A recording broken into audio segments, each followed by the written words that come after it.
Cierra los ojos y respira profundamente. Inhala, exhala, siente cómo tu cuerpo se hunde suavemente en la cama.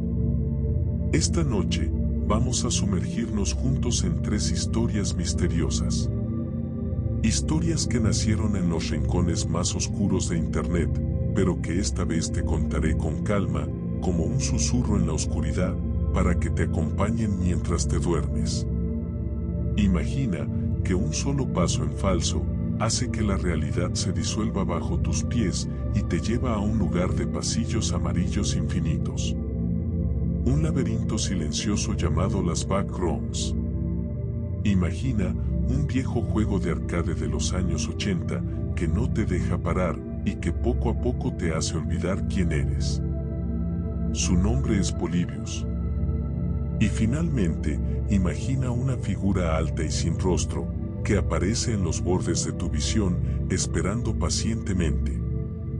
El ser conocido como Slenderman. 3 historias, 3 viajes a la oscuridad, pero esta noche no vas a tener miedo. Solo vas a dejarte llevar, flotando suavemente, mientras mi voz te mece como una ola tranquila. Respira profundamente. Cierra los ojos y empecemos.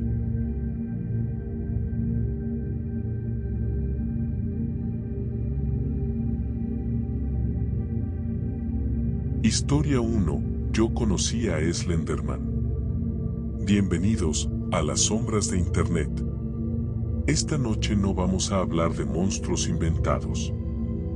Vamos a hablar del que nació de una foto. Del que no tiene cara, pero te ve. Del que no corre, pero siempre te alcanza. Cierra la puerta. Apaga la luz.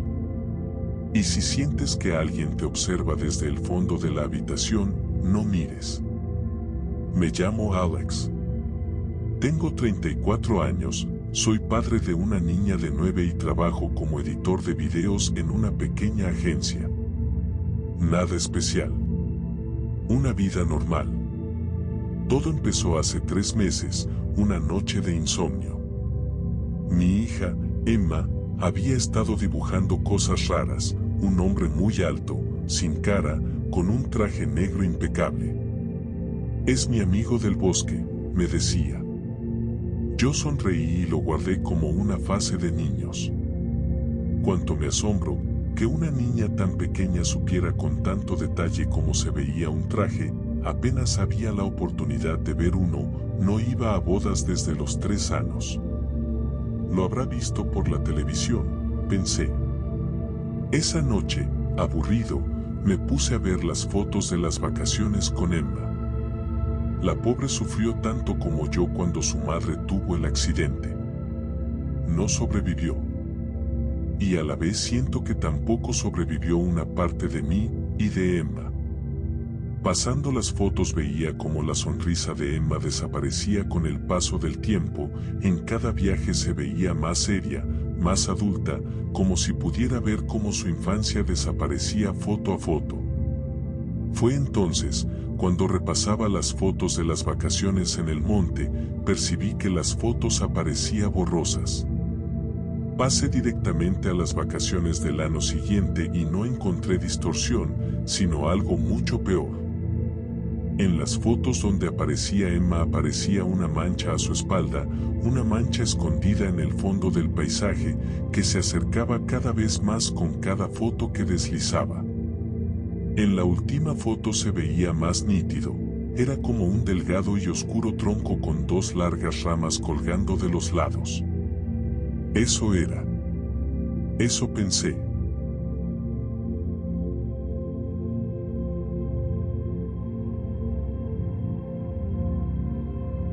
Descargué las fotos originales y los abrí en mi ordenador. Me investigar, aún no sabía muy bien el qué. Me metí en foros, busqué casos parecidos al mío. No esperaba encontrar nada, pero el horror llegó antes de lo esperado. Encontré un blog olvidado de 2011 donde un hombre desesperado avisaba de algo peligroso que le había ocurrido con su hijo. Arek, de los 11 años, desapareció 3 días en el bosque cerca de su casa, en vacaciones. Cuando lo encontraron, estaba sentado en un claro, con el traje negro empapado en un líquido pegajoso transparente. No recordaba nada. Solo repetía una frase: él me pidió que lo dibujara, para que todos lo vieran. Se me saltó el corazón. No sé muy bien por qué, decidí escribir a la dirección de correo del hombre para preguntarle cómo había terminado la historia con su hijo Arik. Estamos en el 2026, han pasado 15 años desde el post, quizás ya han olvidado la historia. Pulsé el botón de enviar correo sin estar muy seguro de que recibiera respuesta. Esa noche dormí con Emma en su cama. A la mañana siguiente me levanté, me preparé el café y me dispuse a revisar el correo como cada día. Para mi sorpresa, el único correo que tenía era del hombre del post. Lo abrí con ansia y temblando de los nervios. El correo decía: saludos, Alex. Soy Arik, el hijo del hombre que escribió el post. Desgraciadamente mi padre murió hace mucho tiempo. Seré breve, necesito hablar contigo con urgencia. Sobre todo si tienes hijos pequeños. Marque el teléfono que aparecía en el mail y escuche en silencio los tonos de llamada. Mientras, observaba a Emma dormir. Arik cogió el teléfono a la segunda llamada. Me presenté y le conté mi caso. Alex, escúchame con atención. No hay una forma fácil de explicar esto, pero es muy importante que hagas lo que te voy a decir. Vete de casa con tu hija. No te lleves equipaje, ni ningún objeto de tu casa. Deja todo atrás. Si Emma tiene abuelos, déjala con ellos. Tú tienes que venir conmigo, en mi casa te explicaré con detalles. Colgó el teléfono. Tardé varios minutos en volver del shock. ¿Cómo es posible que mi vida pudiera cambiar tanto de la noche a la mañana? ¿Y si me equivoco? ¿Y si es una broma? Fue entonces cuando me giré para ver a Emma. Ella ya no estaba durmiendo, sino de pie, mirándome aterrada, temblando. Papá, el hombre alto estuvo aquí. Me dijo que no te cuente nada. Esto fue la señal que necesitaba para coger el coche, dejar a Emma en casa de sus abuelos y poner rumbo a la casa de Arik. Antes de nada, había recogido los extraños dibujos de Emma. Tenía prisa, demasiadas preguntas y seguro encontrarían respuesta. Tanto si es una broma o no. Aparqué el coche en la dirección que Arik me pasó. Cerré la puerta del coche mientras miraba asombrado la casa. Era una casa estancada en el pasado, sucia, llena de vegetación salvaje. Inseguro, toqué al timbre y automáticamente se abrió la puerta. Entré despacio. Por dentro, la casa era oscura, húmeda. Incluso parecía abandonada. Arik estaba esperándome en el comedor, de pie, al lado de una chimenea apagada y un salón completamente desordenado. Me quedé inmovilizado delante de su presencia. Era un chico joven, muy alto y estaba extremadamente quieto. Eric comenzó a hablar. Alex, tu hija ha conectado con un mundo que muy pocos son capaces de mencionar. Allá, donde la voluntad humana no llega, está lleno de árboles infinitos, senderos retorcidos y hogares que han sido abandonados. Recuerdo que se me heló la sangre. Estaba completamente aterrado. No era capaz de soltar palabras. Arik siguió hablando sin mover un solo músculo. Quizás conozcas ese lugar mucho mejor de lo que crees. Lo has visto, ¿verdad? Sí. Lo has visto. Pero a la vez, no estás seguro de lo que has visto. Él los está persiguiendo desde hace mucho tiempo. Lo has visto pero nunca has estado con él. Estás aquí porque tu hija sí que ha estado con él. Es por eso que tienes que desprenderte de todas tus posesiones, ya que tus cosas ya no son tus cosas. Tu cama ya no es tu cama, tu casa ya no es tu casa. Puede ser que tu hija ya no sea tu hija. Conseguí soltar un grito. Era todo lo que podía hacer.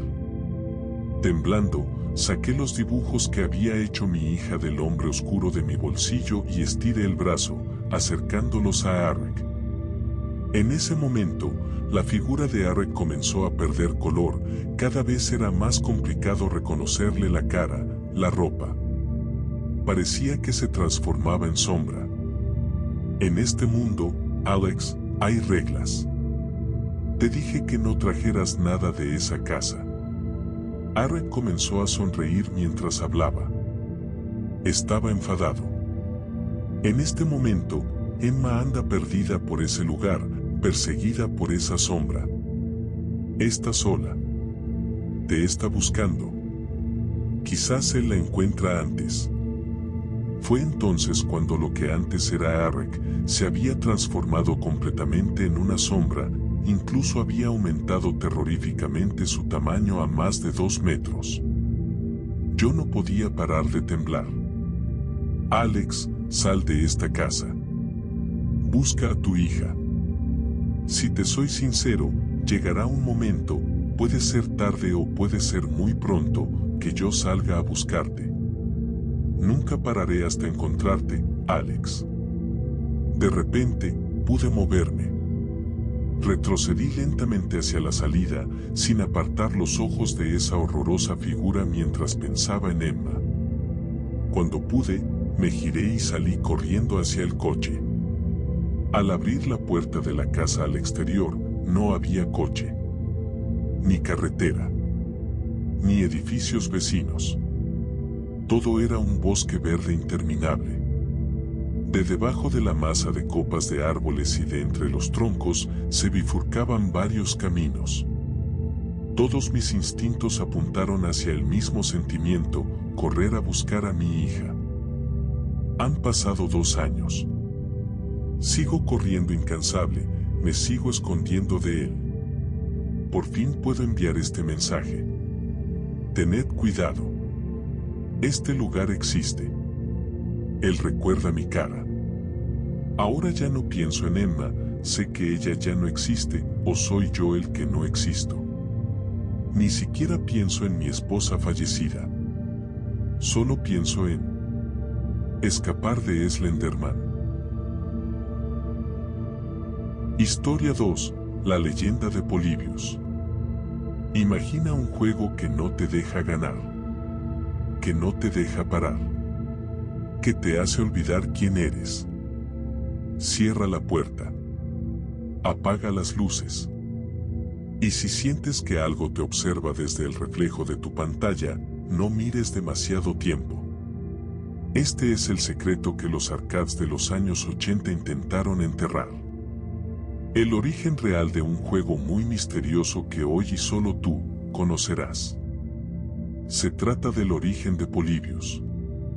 En una ciudad tranquila vivía un hombre llamado Marcos. Tenía 33 años, trabajaba como programador freelance y era padre de 2 niños pequeños. Una vida completamente normal, hasta que un archivo descargado de internet lo cambió todo.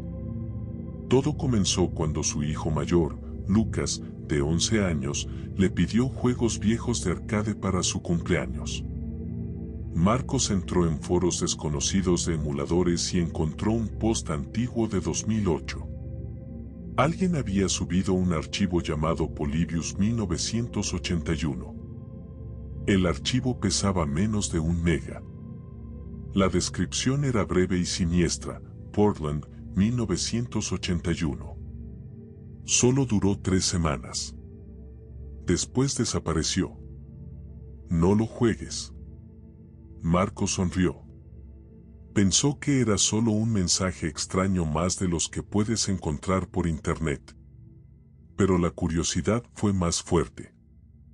Instaló el emulador y abrió el archivo. Total, ¿qué tenía que perder? La pantalla se volvió completamente negra. Sin logo, sin menú. Solo apareció un texto blanco en letras grande, Polybius. Marcos comenzó a jugar. Formas geométricas giraban y se retorcían en túneles infinitos. Colores que cambiaban demasiado rápido. El juego era hipnótico, casi adictivo. En menos de 10 minutos perdió la noción del tiempo. Su esposa entró en la habitación y le preguntó qué hacía todavía despierto a las 3 de la madrugada. Marcos no recordaba haber mirado el reloj. Esa misma noche tuvo el primer sueño. Estaba dentro del juego. Las formas geométricas lo rodeaban, susurrando números. Y en el fondo, observándolo en silencio, había hombres vestidos de negro con sonrisas vacías. Al día siguiente, Marcos investigó la historia real de Polybius. En octubre de 1981, varias máquinas negras y sin marcas aparecieron en salas de arcade de los suburbios de Oregón, en Estados Unidos. Los niños se peleaban por jugar. Se volvían obsesionados. Violentos. Pronto llegaron los efectos. Algunos chicos sufrían amnesia y no recordaban cómo habían llegado a casa. Otros no podían dormir. Tenían pesadillas con caras deformes. Uno sufrió un ataque epiléptico delante de la máquina. Otro niño simplemente desapareció y nunca fue encontrado. Cada pocos días aparecían hombres de negro en una furgoneta sin placas. Abrían la máquina, extraían un cartucho y se marchaban sin decir una palabra. La supuesta compañía que fabricaba el juego parecía extranjera. Investigó. Nunca encontró nada. Marcos siguió jugando cada noche. Su esposa comenzó a preocuparse. Decía que hablaba dormido en alemán y repetía números. A veces se quedaba mirando la pared durante minutos, como si leyera algo invisible. Como si las formas geométricas aparecieran girando delante de sus ojos sin necesidad de pantallas. Una mañana encontró un dibujo que Lucas había hecho en su cuaderno del colegio. Era exactamente la pantalla de Polybius, con las mismas formas imposibles. Cuando le preguntó de dónde lo había sacado, el niño lo miró con ojos vacíos y respondió, «Del juego que tienes en el ordenador, papá. Anoche lo jugué mientras dormías». Marcos nunca había dejado que su hijo tocara su ordenador. Esa tarde, mientras estaba solo en casa, abrió el emulador una vez más. La pantalla parpadeó y apareció un mensaje nuevo que antes no estaba. Gracias por participar en el experimento. Datos recopilados. Debajo aparecía su nombre completo, su dirección y las fechas de nacimiento de sus hijos. Marcos investigó más profundo. Encontró un foro cerrado donde un ex empleado de una agencia gubernamental escribió, Polybius nunca fue un juego. Era un protocolo secreto derivado de MK Ultra. Usaban los arcades para probar algoritmos de control mental. Las formas geométricas alteraban la frecuencia cerebral. Los niños eran los sujetos perfectos, nadie les creería. El mensaje fue borrado pocas horas después. La última noche, mientras Marcos grababa un audio contando su historia, escuchó el sonido de un joystick moviéndose solo en la habitación de al lado. Entró y vio a su hijo Lucas sentado frente al ordenador apagado, moviendo el ratón en el aire. Sus ojos estaban completamente en blanco. El niño giró la cabeza lentamente y sonrió de una forma que no era suya. Papá, ya terminaron de recopilar tus datos. Si estás escuchando esto, ya es tarde. Porque ahora tú también has oído el nombre. Has imaginado las formas. Y Polybius no necesita que juegues. Solo necesita que pienses en él. Mira hacia la esquina de tu habitación. ¿Ves algo moviéndose? No parpadees.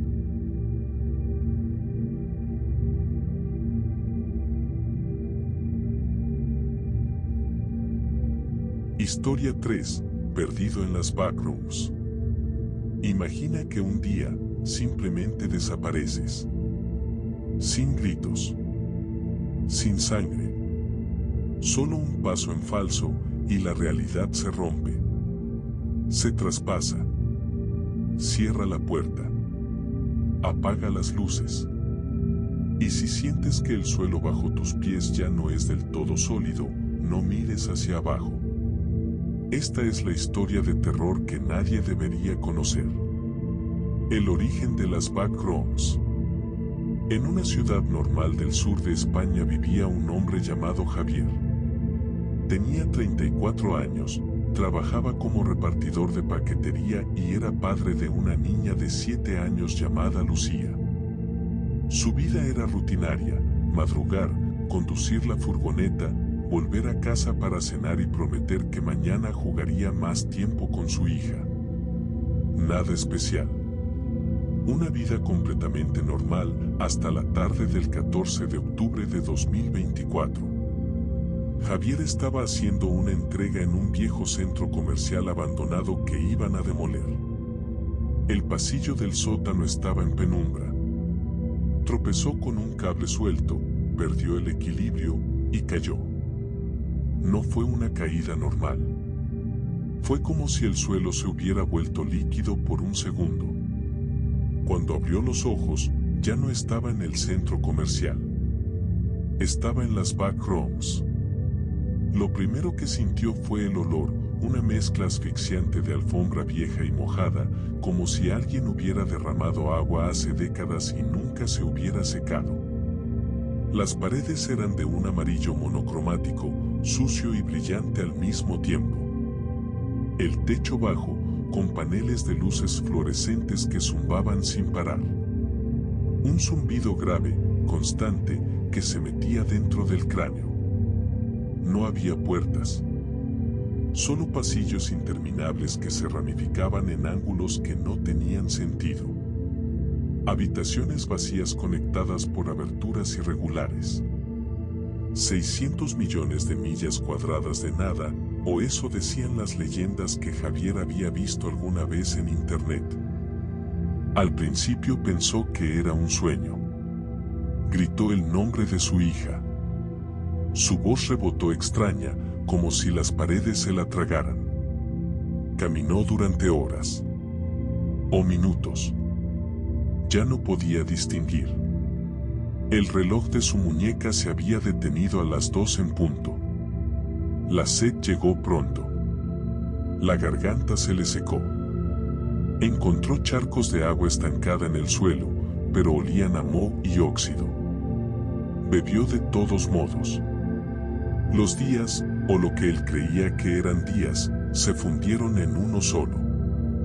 El zumbido de las luces nunca paraba. Empezó a hablar solo para no volverse loco. Recordaba la risa de Lucía. La voz de su mujer diciéndole no llegues tarde. Cada vez que cerraba los ojos veía sus caras, pero al abrirlos solo había más amarillo. Más pasillos. Más nada. Una noche, o lo que él pensó que era noche, escuchó pasos. No eran suyos. Eran húmedos, arrastrados, como si algo caminara a 4 patas sobre la moqueta mojada. Javier se escondió detrás de una pared. Contuvo la respiración. Entonces lo vio. En la penumbra del fondo de un pasillo, 2 ojos brillantes flotaban en la oscuridad. Una sonrisa enorme, blanca y perfecta, que no pertenecía a ninguna cara. Un smile. La criatura no se movió. Solo lo miró. Y Javier supo, en ese instante, que la cosa ya lo había oído mucho antes. Corrió. Corrió hasta que las piernas le temblaron. Tropezó y cayó en una habitación más grande, donde el techo parecía más alto y las luces parpadeaban. Allí encontró las primeras marcas humanas, arañazos en la pared que decían no hay salida y una fecha de hace 3 años. Javier empezó a perder la cordura. Veía sombras que se movían cuando no las miraba directamente. Escuchaba risas lejanas que sonaban como la de su hija. Una vez creyó ver una puerta normal, de madera, al final de un pasillo. Corrió hacia ella gritando de alegría, pero al acercarse la puerta se alejó, como si las paredes la arrastraran. Encontró un cuaderno tirado en el suelo. Páginas escritas con letra temblorosa: llevo 47 días aquí.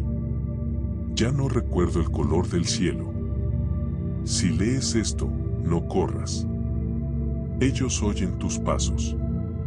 Solo quédate quieto y reza para que te olviden. Javier lloró por primera vez desde que llegó. Lloró como un niño. La última vez que alguien oyó su voz fue en un audio que grabó con el móvil, cuya batería nunca se agotaba del todo. En la grabación se le escucha susurrar: si alguien encuentra esto, dile a Lucía que papá intentó volver. Dile que el amarillo se lo tragó todo. Después de eso, silencio. Dicen que las backrooms no te matan rápido. Te dejan vagar hasta que tú mismo te conviertas en parte del laberinto. Hasta que el zumbido de las luces se convierta en tu único amigo. Y si alguna vez sientes que el mundo parpadea por un segundo, si tropiezas y el suelo ya no está del todo ahí, no grites. No corras. Porque ya estás dentro. Y las backrooms nunca devuelven lo que se llevan.